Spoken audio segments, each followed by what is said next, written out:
Ojo con los medios es recibido hoy en el escritorio del sociólogo y periodista argentino Diego González, quien nos va a ayudar a pensar y a entender cómo está la Argentina en términos históricos. Diego, gracias por recibirnos aquí y te damos la más cordial bienvenida a Ojo con los medios y al canal Avia Yala de Bolivia. Muchísimas gracias por la invitación. Quisiera empezar pidiéndote que nos ofrezcas un contexto histórico acerca de cómo está la Argentina actualmente. Y si querés te invito a que, yéndote al pasado, puedas llegar a la etapa de la independencia o a repasar todo el siglo XX. Tal vez hay un momento, si se quiere, fundante del Estado-Nación que tiene que ver con la generación del 80, esto, de la Argentina ganadera, la Argentina séptima potencia, tal vez el mito al que eternamente se quiera retornar, la Argentina de fin del siglo XIX, principios del siglo XX, una Argentina que indicaban todas las variables iba a ser una potencia mundial. Pero eso se cae. Eso no triunfa, eso no prospera. No se cae por una serie de variables que tienen que ver con la emergencia de nuevos actores, el crecimiento de las ciudades, la participación de unos sectores medios. Estoy hablando de principios del siglo XX y estoy hablando del surgimiento, asimismo, del radicalismo, de lo que hoy aún se conoce como el Partido Radical, que es el otro, tal vez, gran partido que marcó la historia del siglo XX. Hasta ese momento se presentaba la Argentina como una potencia mundial emergente. Exactamente. ¿Y qué fue lo que impidió que esa Argentina se materializara como una potencia mundial? ¿Qué pasó que no se materializó? Bueno, es una excelente pregunta y tiene que ver fundamentalmente, diría yo, con un reacomodamiento de las variables a nivel internacional. El primer golpe de Estado en la Argentina tiene que ver con la crisis de Wall Street. Se da en el mismo momento, es de 1930. La historia del siglo XX argentina está marcada por ese tipo de episodios, los golpes de Estado reiterados durante todo el siglo XX. En aquel contexto, en aquel momento, la Argentina ganadera tenía sentido cuando Argentina cumplió un rol en el mercado mundial, pero cuando cambia el mercado mundial también obviamente cambia el rol de la Argentina en relación con ese mercado.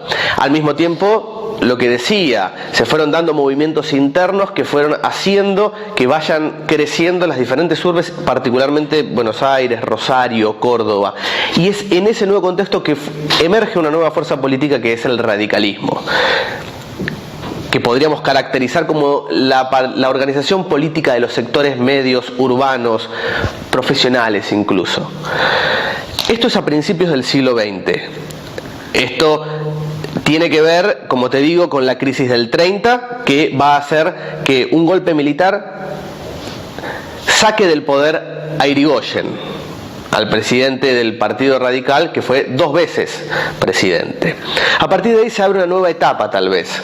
Una nueva etapa en donde los militares van a ser protagonistas, diría uno, casi constantes y exclusivos de la vida política.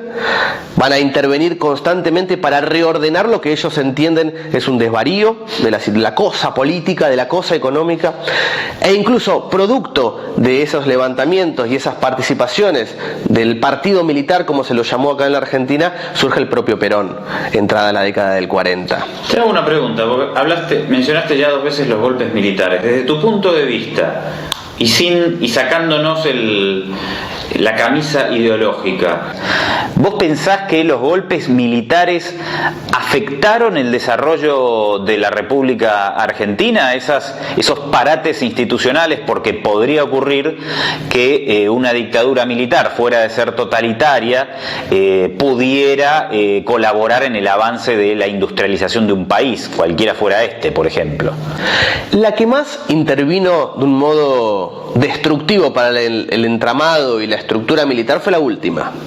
Podríamos pensar y discutir, y sería una discusión interesante y tal vez espinosa, ver cuál fue la política económica diseñada por los diferentes golpes militares en cada uno de los momentos, porque a su vez también hay que tener en cuenta algo.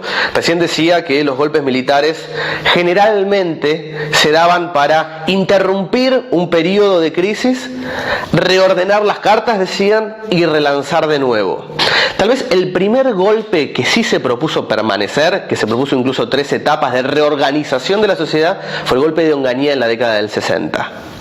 Luego vendría el golpe de Videla y Martínez de Oz, uno de las Fuerzas Armadas y el otro un ideólogo económico, un apellido famoso, con intereses concretos y específicos. Este último golpe militar, el sangriento, el del 76 al 83, sí reordenó la cosa de un modo determinante y marcó las pautas de lo que luego sería el neoliberalismo crudo y duro que llevó adelante Menem por vías democráticas en la década del 90. Pero los golpes anteriores tenían otras características, no necesariamente asumían una forma desindustrializante, por ejemplo, desindustrializadora, como por ejemplo fue el golpe en el Brasil. Uno no podría caracterizar al golpe de Brasil, un golpe que también se da en la década del 60, como ferozmente desindustrializador.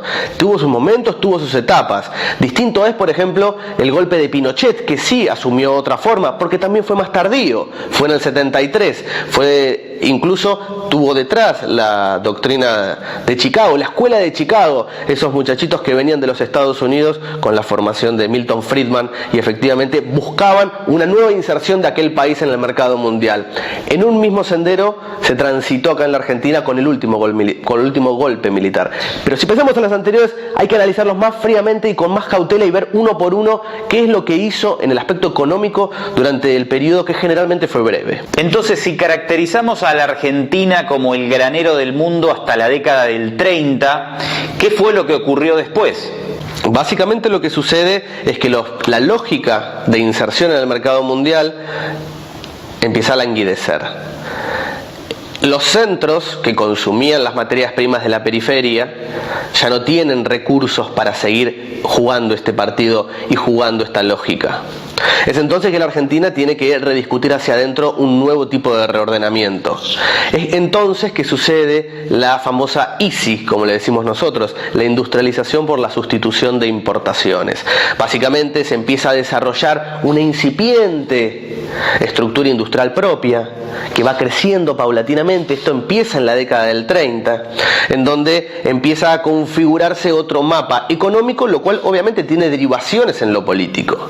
Empiezan las industrias livianas en un primer momento, luego se va avanzando hacia otro tipo de configuración. Hay quien dice que este salto hacia la industria pesada fue imperfecto, que nunca se terminó de dar, pero lo cierto es que una de las particularidades de la Argentina en comparación con otros países de la región, en comparación específicamente con varios de los países del mundo andino, es que tuvo en este periodo un proceso industrializador, incluso desarrollado por sectores conservadores. Era una lógica de supervivencia, dado que ya no podemos seguir jugando en el mercado mundial comprando productos de lo que vendemos, porque no vendemos, entonces necesitamos abastecernos a nosotros mismos desde acá, vivir con lo nuestro. Se empieza a desarrollar esta industria que después, con el correr de los años, va a ser ni más ni menos que Juan Domingo Perón, que también proviene del campo militar, aquel que le dé un salto definitivo a esa estructura. Entonces hablamos de una Argentina que se industrializa fuertemente hasta fines de los 40, inicios o mediados de los 50. Luego entra en una meseta y luego va a decaer. Brasil va a superar en materia de industrialización a la Argentina ampliamente en las últimas décadas. Sí. ¿Qué pasó? Porque si Perón apareció en los 40, inicios del 50 y generó esa industrialización, ¿cuál es el proceso que viene a posterior de esta etapa? Lo que va a suceder es que paulatinamente va a haber nuevos momentos y nuevas circunstancias. Por un lado podemos pensar que se va a avanzar hacia una etapa, la del nacionalismo antiimperialista de Perón, en el primer y del segundo Perón durante sus administraciones, va a derivar luego en otra estructura que podríamos caracterizar de desarrollismo. Y la particularidad del desarrollismo es que sigue, si bien fomentando una industrialización local, lo hace con la incorporación de capitales extranjeros. Es el momento en el cual los grandes capitales del mundo central, el capitalismo central, desembarcan en la Argentina, retornan a la Argentina. ¿Hablamos de la década? La década del 60. Pero lo cierto es que durante la década del 60 se va a desarrollar este proceso económico que no es forzosamente desindustrializador, sino que asume otra forma. pero sigue fomentando esa línea. Y sin embargo, sí, ya este proceso va a empezar a mostrar sus límites en la década del 70, y ya no solo en la Argentina, sino en todo el Cono Sur va a llegar una nueva etapa, la etapa que viene a pregonar Margaret Thatcher en Inglaterra con sus reformas y sus políticas, la etapa que viene a pregonar Ronald Reagan en los Estados Unidos, y que acá en el Cono Sur específicamente implementa Videla en la Argentina, Pinochet en Chile, Bordaberry en el Uruguay, y también los diferentes referentes y los diferentes líderes militares que fueron conduciendo al Brasil de su momento, aunque insisto, la dictadura brasileña tuvo formas particulares. Siempre me gusta pensar la emergencia de Lula en ese sentido. Lula es un hombre que en el contexto de la dictadura puede emerger como actor político y al mismo tiempo puede crear un partido de los trabajadores como metalúrgico que era, y años después construir con ese partido una fuerza hegemónica. En la Argentina esto hubiera sido impensable por varias razones. En primer lugar, porque seguramente lo hubieran matado. Pero en segundo lugar, y este punto me parece central, no hubiera podido surgir el liderazgo de un metalúrgico, porque básicamente la industria metalúrgica estaba siendo atacada como estructura, como espacio, como ideología, como proyección de lo que tenía que ser el país. No había metalúrgicos, luego no podría surgir un liderazgo sindical metalúrgico. Entonces, ¿dónde ubicamos la fecha que esta Argentina industrializadora se comienza a parar? Con la dictadura del 76 al 83. Ahí se marca un quiebre definitivo, un quiebre clarísimo y un quiebre nítido. La dictadura argentina fue terrible no solo por las masacres y los genocidios perpetrados, no solo por los 30.000 que ya no están, sino que fundamentalmente es terrible porque marcó e hirió al país desde un lugar invisible tal vez, pero que tiene que ver con el destino económico que todavía seguimos sufriendo. Pararse de aquella trompada, pararse de aquel ataque, pararse de aquella invasión sigue costando. La Argentina tenía unos rasgos y unas características desde su nivel de productividad que la posicionaban en un lugar en el mundo. La dictadura se encargó de desmantelar todo eso. Menem, años después, profundizaría ese desmantelamiento. ¿Y no se supondría que los militares son nacionalistas? Por ejemplo, podemos citar el caso de Adolfo Hitler en Alemania, que inicia un proceso dictatorial y absolutamente totalitario, pero con un fuerte impulso a la industrialización. ¿Cómo fueron los militares argentinos en el poder? Porque tenemos a un Juan Domingo Perón industrialista, nacionalista, y a un Jorge Rafael Videla, dictador totalitario, pero a la vez de una línea totalmente neoliberal. ¿Qué pregunta? Porque al mismo tiempo podemos decir que fueron antiimperialistas, porque a fin de cuentas realizaron una guerra contra Inglaterra. Pero lo cierto es que desde un primer momento se plantean una alianza estrecha, por ejemplo, con los Estados Unidos. E insisto, la característica de otorgar una centralidad y un lugar fundamental dentro de la lógica económica al capital financiero, a la timba financiera, como le decimos acá, fue un punto determinante. Fue el inicio de una nueva etapa que abriría definitivamente las compuertas para que se iniciara lo que años después sería la reforma neoliberal desarrollada por Carlos Menem. Hablas mucho del contexto internacional. Para entender lo que pasa en nuestros países, ¿es tan necesario entender el contexto internacional? O sea, ¿el nivel de desarrollo que obtengamos o no depende más del contexto internacional que de nuestras propias virtudes o defectos? Uno diría a priori que sí, al menos en estas discusiones grandes, en estas discusiones que tienen mucho de geopolítica, porque lo que pasa en cada uno de los países está íntimamente ligado con lo que pasa en los países vecinos. Se trata de geopolítica. Cuando uno ve las dictaduras en el Cono Sur, uno identifica que no se trató de un fenómeno aislado.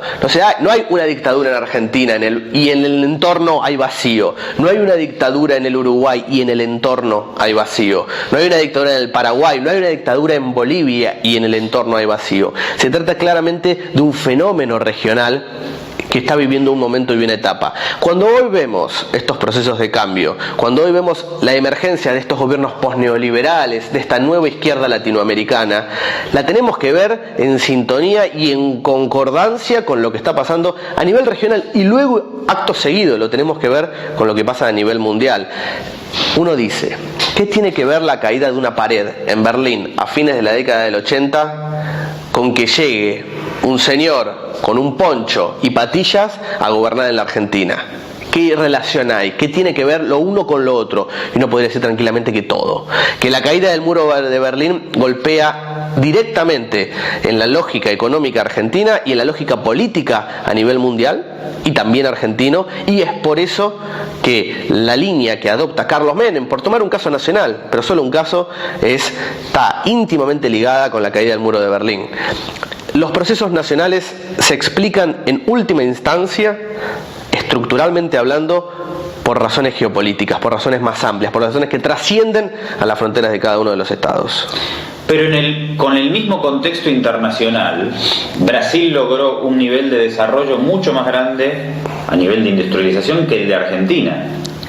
Sí, eso tiene que ver tal vez con decisiones tomadas en momentos determinados,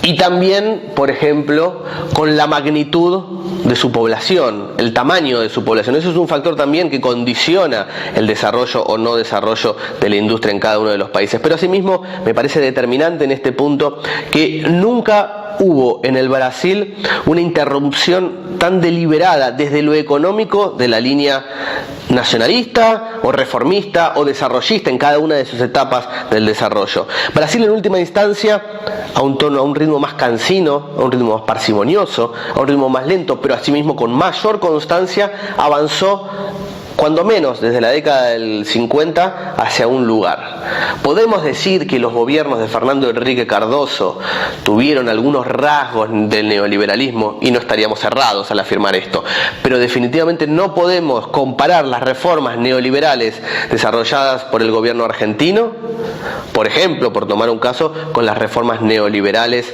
como la independencia del Banco Central adoptada por Fernando Henrique Cardoso en el Brasil. Entonces Brasil no tuvo una dictadura tan neoliberal como la de Argentina.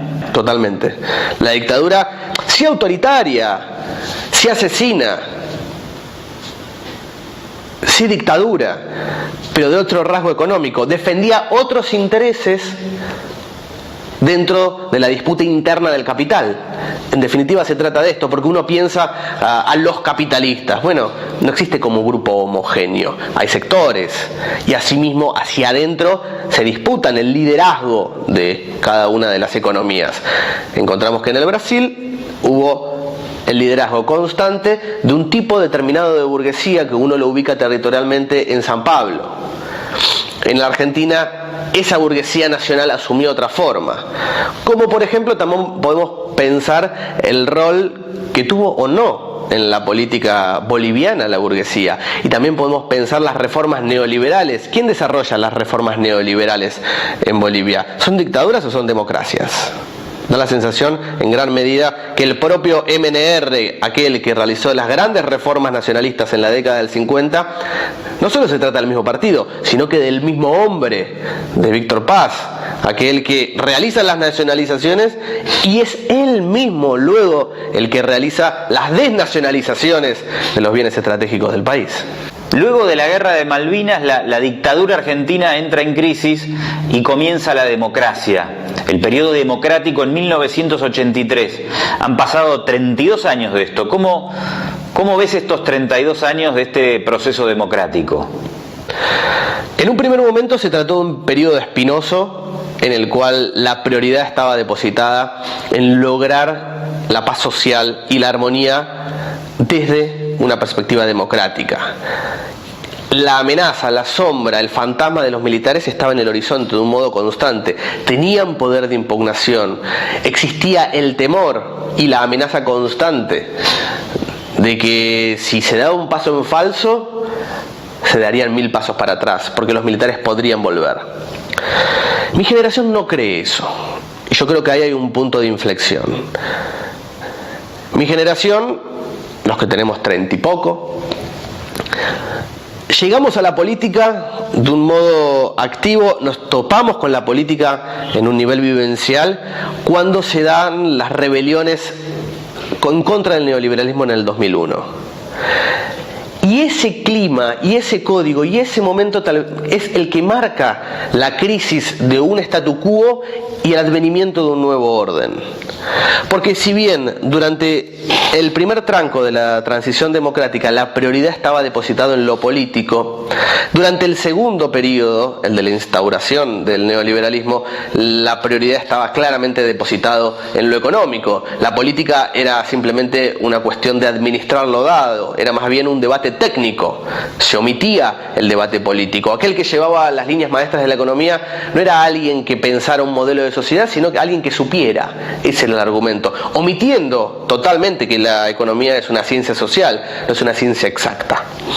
Sin embargo, ese modelo fue exitoso. Desde lo político fue exitoso. Gobernó 10 años, no solo en Argentina, sino en toda la región. Ese esquema, esa estructura, esa forma de pensamiento es la que crepita entrado el siglo XXI. No solo en la Argentina, sino en toda la región.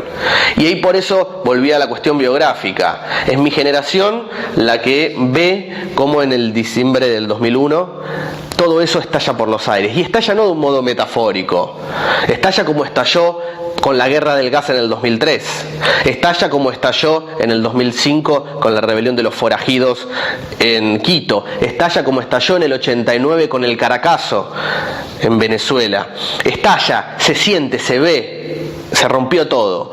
Hay un reordenamiento posterior y ese es el momento en el que estamos viviendo. Estamos viviendo un momento en donde hay un nuevo tipo de debate desde lo económico, sin obviamente suponer que está todo saldado, pero en donde lo político está adquiriendo un lugar central. ¿Qué pasó en el año 2001 cuando entra en crisis absoluta o estalla el proceso neoliberal? Cae de alguna manera ese neoliberalismo tan arraigado en la clase política argentina, ¿y qué pasa desde entonces hasta ahora? Las cosas han cambiado. Durante la década del 90 da la sensación de que bajo el gobierno neoliberal de Carlos Menem, la política había ocupado un segundo plano. Estaba el país siendo conducido por técnicos, obviando que la ciencia económica es solo una ciencia social, no es una ciencia exacta, es una ciencia susceptible de debate, es una ciencia que tiene sus premisas fundadas sobre decisiones políticas. Esto se omitía, se había acabado la historia. Vivíamos el neoliberalismo que era el mejor de los mundos posibles.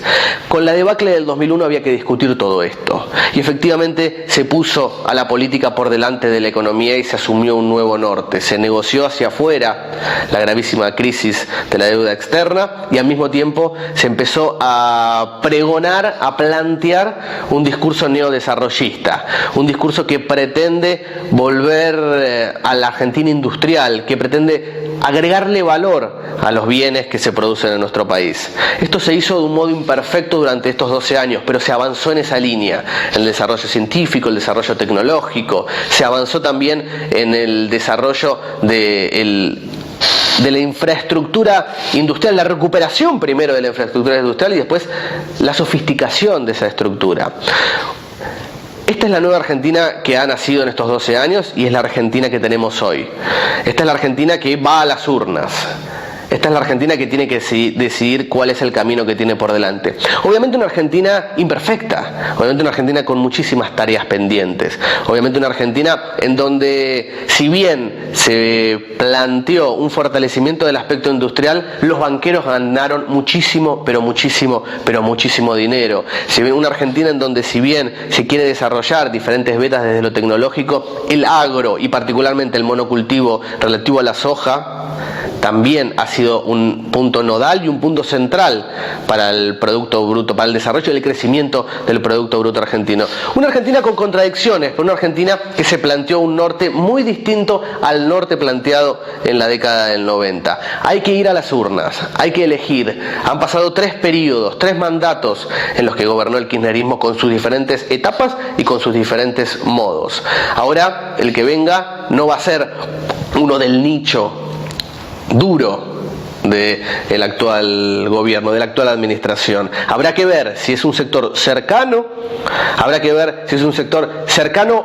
desde la lógica política, pero distante desde el proyecto económico, lo cual también es posible porque el kirchnerismo no ha resuelto todavía cuál es su candidato, o si, por el contrario, el que llega es tal vez Mauricio Macri, que es un hombre que viene definitivamente desde otro camino, desde otro recorrido, que pregona otras salidas y que tiene unas ideas muy distintas. Un hombre que, por cierto, es un fiel representante de la Argentina y del empresariado argentino que se hizo potente y fuerte en la década del 90, justamente con las reformas neoliberales de Carlos Menem. Una última pregunta, Diego. En la descripción histórica que hemos estado charlando, y pienso en Argentina, pero no solo en Argentina, sino en toda Latinoamérica, si tenemos una región subdesarrollada, ¿podemos achacar este subdesarrollo al contexto internacional? ¿Y qué podríamos decir de nuestros propios aciertos y desaciertos en torno a esta necesidad de industrializarnos y el fracaso que hemos tenido como región? Los actores políticos juegan en un contexto en el que, en definitiva, lo que se debate son intereses, y no está bien ni mal, es así. Nosotros somos responsables por los intereses que defendamos y al mismo tiempo por la ejecución exitosa o no de nuestros objetivos. Los países, desde una macroeconomía, desarrollan y se plantean un horizonte, un objetivo, hacia dónde quieren ir, hacia dónde van y cuáles son las vías que conducen a ese objetivo. Generalmente en política los caminos no son lineales, sino que se avanza en zigzag, asumiendo incluso las contradicciones. Uno no puede atribuirle a los actores externos la absoluta responsabilidad y victimizarse porque los otros conspiran en contra de uno. Esto es una disputa de intereses. Evito pensar el mundo en un contexto de buenos y malos. Ni los chinos son la salvación mundial, como tampoco lo son los de Estados Unidos. Con unos y con otros, uno eventualmente puede tener alianzas tácticas, objetivos comunes, enemigos comunes. Pero en definitiva, cada uno de los actores va a defender sus intereses, ese queda claro. Siempre. Los rusos, cuando existía la Unión Soviética, hacían lo propio. Cada uno de los actores defiende sus intereses. Cada uno de los estados defiende sus intereses. En Brasil es famosa, por ejemplo, la frase de la paciencia estratégica. Con Bolivia, con las nacionalizaciones de Evo, la paciencia estratégica de Lula fue fundamental cuando aceptó. Tranquilamente aceptó, incluso pagando un altísimo costo interno, la nacionalización en su momento, en aquel 2006, en aquel mayo del 2006. Evo avanzó sobre los hidrocarburos y uno de los afectados, uno de los damnificados fue Petrobras. Sin embargo, Brasil, en aquel contexto, Lula era el presidente, aceptó la decisión, pagando un altísimo costo. Eso fue una paciencia estratégica. ¿Lo hizo porque era bueno? ¿Lo hizo porque creía en el movimiento al socialismo? Seguramente en algún sentido sí, pero de fondo seguramente se trata de una decisión geopolítica más grande. A Brasil le interesa una zona armónica, una zona con un mercado interno pudiente, para sí mismo poder ser la potencia a nivel global que Brasil pretende hacer con su gran estrategia de desarrollo que trasciende América del Sur. Cada cual de acuerdo a sus posibilidades. La magnitud brasileña le permite pensarse a sí mismo, a diferencia de nuestra, por ejemplo, o de Bolivia o de Paraguay, le permite pensarse a sí mismo como un actor mundial. Y para eso necesita paciencia estratégica. No es bondad, no es que Lula sea un hombre angelical, aunque tal vez lo sea, pero esa es otra razón. Se trata fundamentalmente de intereses estratégicos. Otro día podríamos hablar sobre cómo Petrobras conspiró después de esta nacionalización en contra del proceso de cambio, pero es otro tema. Quiero agradecerte y a modo de despedida quiero invitarte a que envíes un mensaje a Bolivia. Bueno, obviamente están siempre invitados, Mex, ¿sabes eso? Hemos sido colegas allá en la red Patria Nueva y demás hace un par de años. Y a los hermanos bolivianos, un abrazo fraterno, un abrazo gigante, un abrazo conmovido. Y la verdad que Bolivia, con su proceso político e incluso con su proceso económico y su idea de desarrollo en este juego en el que estamos hablando de desarrollar y de tener objetivos estratégicos, está dando un ejemplo a la región. Porque de Bolivia, si uno la recuerda, hace un par de años estaba hundida en una crisis de la que nadie pensaba que iba a poder salir con facilidad. Sin embargo, la emergencia del movimiento al socialismo reordenó el mapa político, trastocó valores históricos, a mi entender, de un modo próspero, y luego, inmediatamente después, procedió a pensar a Bolivia como un estado de desarrollo, que se desarrolla en diferentes aristas. Por ejemplo, el objetivo de de pensar a Bolivia como un polo energético para toda la región es realmente una gran idea. Es una idea innovadora, es una idea potente y es una idea posible. Y que, en definitiva, cuando Evo Morales no esté más, porque un día no va a estar, cuando el movimiento al socialismo tenga otro tipo de dirigentes, que indefectiblemente los va a tener, si esta administración, si estos sucesivos gobiernos logran esa transformación duradera, esto va a cambiar la vida de varias generaciones de bolivianos, y en ese sentido creo que Bolivia se ha transformado en un modelo, insisto, cuando menos para toda la región. Muchas gracias. Esta fue la charla que mantuvimos en el escritorio del sociólogo y periodista Diego González desde Buenos Aires, capital de la República Argentina, para Ojo con los Medios.